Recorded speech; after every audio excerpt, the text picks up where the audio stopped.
Legenda Makam Keramat Anak Dara merupakan cerita turun-temurun dari generasi ke generasi yang berlaku di Kampung Tanjung Keramat, Kuala Selangor. Kota Tanjung Keramat terletak di Kuala Selangor telah diwartakan sebagai monumen lama dan tapak tanah bersejarah di bawah Akta Benda Purba bilangan 168/1976 pada 8 September 1977 dan menjadi Akta Warisan Kebangsaan pada tahun 2005. Makam ini terletak berdekatan dengan Bukit Melawati dan mempunyai tasik air tawar yang dipercayai aliran daripada dua telaga berwarna kehijau-hijauan di mana kedalaman tasik ini tidak diketahui tetapi ia menyimpan satu rahsia legenda turun-temurun. Kampung Tanjung Keramat ialah tempat di mana terletaknya makam anak dara yang menjadi cerita rakyat penduduk di situ. Di sinilah gadis yang dipercayai hilang itu berada buat kali terakhir. Di atas bukit inilah terdapatnya makam anak dara tersebut. Dahulu, kawasan di situ agak semak, tetapi sekarang telah dikemaskan dengan penukaran tangga kayu ke tangga batu. Hal ini menjadikan kawasan itu lebih senang dikunjungi oleh pelawat-pelawat. Tetapi, bahagian dalam makam masih lagi semak kerana makam keramat anak dara telah pun dikunci oleh pihak berkuasa. Hal ini mungkin untuk dikemaskan dan dicantikkan lagi. Di makam itu ada pokok besar yang menjadi tempat gantung gambar dan hajat oleh pengunjung-pengunjung di mana sekarang telah pun ditebang oleh saudara Aman iaitu penjaga makam keramat anak dara untuk mengelakkan daripada menjadi tempat amalan pemujaan dan hurafat.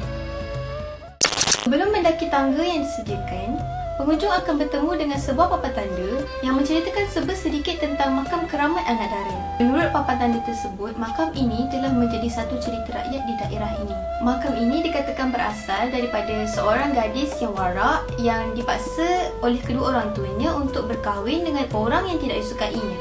Pada hari perkahwinannya, gadis itu telah melarikan diri ketika hendak mengambil air semayang di Sungai Selangor. Mengikut ceritanya, ibu bapa gadis itu kemudiannya bermimpi yang anaknya telah melarang dari mencarinya kerana ia telah mendapat tempat yang tenteram di sebuah pulau. Keesokan harinya, ibu bapa gadis itu telah menjumpai pakaian anaknya tersangkut di sebuah pokok di pulau yang dikatakan itu. Oleh itu, telah dibuatnya makam di situ. Sehingga ke hari ini, makam itu digunakan untuk orang-orang membayar nazar dan menjadi tempat kunjungan pelawat. Penduduk setempat memanggil gadis ini dengan nama Rubiah, di mana nama Rubiah ialah panggilan yang diberikan kepada perempuan yang warak. Di papan tanda Kota Tanjung Keramat pula tertulis, menurut legenda tempatan, ini adalah makam seorang gadis berusia 18 tahun yang bernama Siti Aisyah.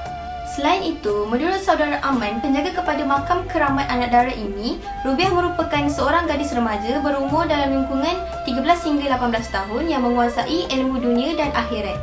Oleh itu, ramai yang mengenali dan menghargai jasanya dan bertindak untuk membuat makam untuknya. Mungkin kerana beliau suka menolong orang lain dengan ilmu yang dimilikinya seperti menjadi bidan dan pelbagai lagi. Okey, untuk maklumat semua, makam ini hanyalah replika dan bukanlah yang sebenar atau ada jasad di dalamnya. Kalau menurut cerita turun-temurun, mayat gadis yang hilang tersebut tidak dijumpai sehingga ke hari ini. Mungkin warisnya mengabdikan tempat ini yang menjadi tempat terakhir gadis itu berada. Cerita ini bukanlah cerita yang dibukukan atau direkodkan di mana-mana muzium. Cerita ini hanyalah cerita rakyat yang diceritakan secara turun-temurun dari generasi ke generasi.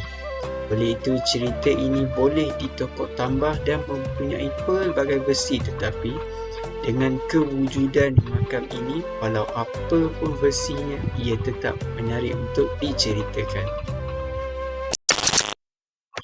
Okey, pengajaran yang dapat kita perolehi daripada cerita rakyat ini adalah kita tidak boleh memaksa seseorang itu untuk melakukan perkara yang tidak disukai olehnya, terutamanya golongan remaja yang masih melalui fasa pemberontakan.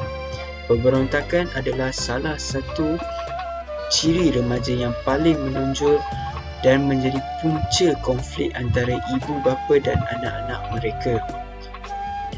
Sebaik mana pun seseorang itu, jika dipaksanya untuk melakukan perkara yang tidak disukai olehnya, ia akan bertindak untuk melawan. Akan tetapi, cerita rakyat ini menggambarkan seorang gadis yang baik hati. Oleh itu, beliau sanggup melarikan diri daripada melawan kata-kata orang tuanya. Selain itu, kita hendaklah sentiasa berbuat baik kepada orang dan sentiasa menolong orang di sekeliling kita, kerana perbuatan tersebut ialah perbuatan yang mulia dan amat bermakna kepada seseorang yang kita tolong. Seperti peribahasa Melayu pernah mengatakan, harimau mati meninggalkan belang, manusia mati meninggalkan nama. Terima kasih. Selebihnya hanya Allah yang tahu ceritanya. Wallahu a'lam. Terima kasih.